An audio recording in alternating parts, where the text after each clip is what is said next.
Oke, selamat sore semuanya. Hari ini kita masuk ke bab berikutnya, yaitu mengenai pertumbuhan. Ya, pertumbuhan itu sebenarnya bisa kita kategorikan ke dalam dua aspek ya dalam suatu perusahaan, yaitu pertumbuhan ekuitasnya, the growth of earning per share. Jadi nilai saham itu kita lihat itu pertumbuhannya bagaimana ya, ataupun aspek yang kedua bisa kita lihat pertumbuhan dari perusahaan itu sendiri, growth of the firm ya. Jadi growth of EPS ya, earning per share, nanti akan saya bahas secara detail bagaimana cara kita mengestimasi ya growth daripada earning per share. Kemudian nanti di bab-bab berikutnya akan saya bahas mengenai pertumbuhan dari perusahaan itu sendiri. Oke. Nah, growth daripada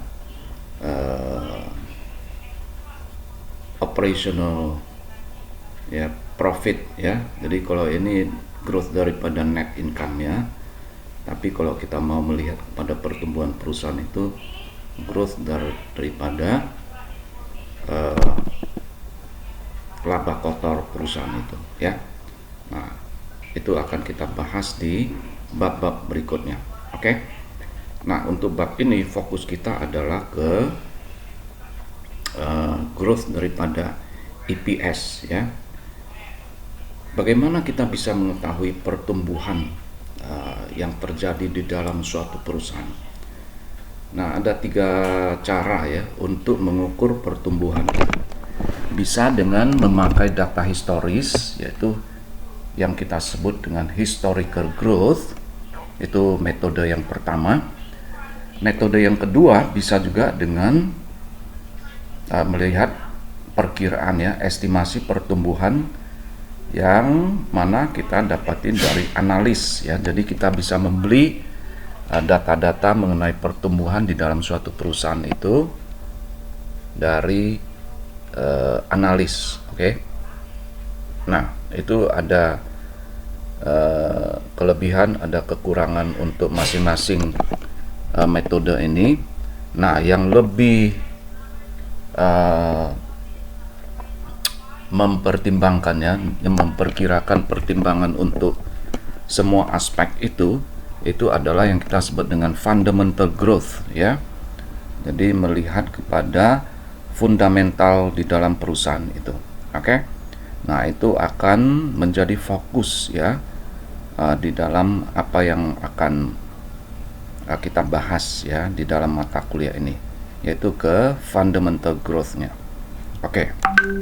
Nah, dengan mengingat ya, membuat catatan di dalam hati pikiran kita ya, fokus kita yaitu ke fundamental growth. Sekarang coba kita lihat bagaimana sih suatu perusahaan itu bisa bertumbuh. Nah, suatu perusahaan itu bisa bertumbuh ketika earning yang didapat oleh perusahaan itu biasanya ditahan ya.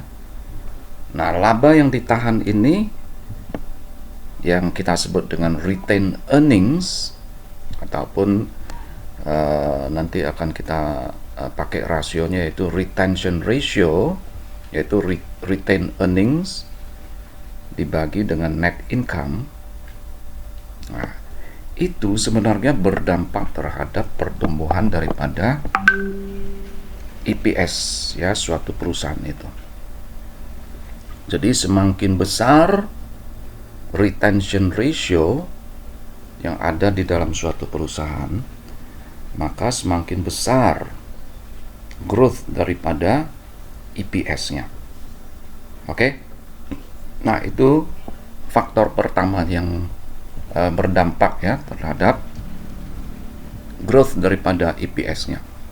Kemudian ada faktor kedua yang penting yang bisa mempengaruhi ataupun berdampak terhadap growth daripada EPS-nya. Apa itu?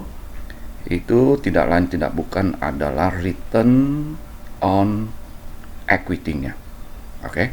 Jadi semakin besar ROE ataupun return on equity daripada suatu perusahaan, maka semakin tinggi pula growth daripada EPS-nya. Berarti kita bisa membuat kesimpulan bahwa fundamental growth ya daripada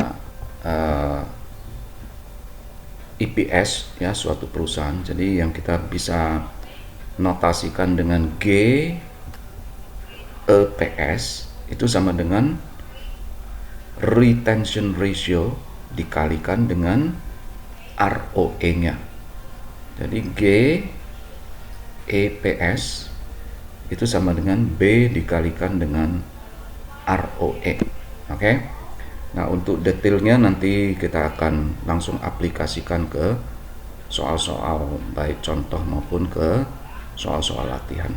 Oke. Sekian, terima kasih.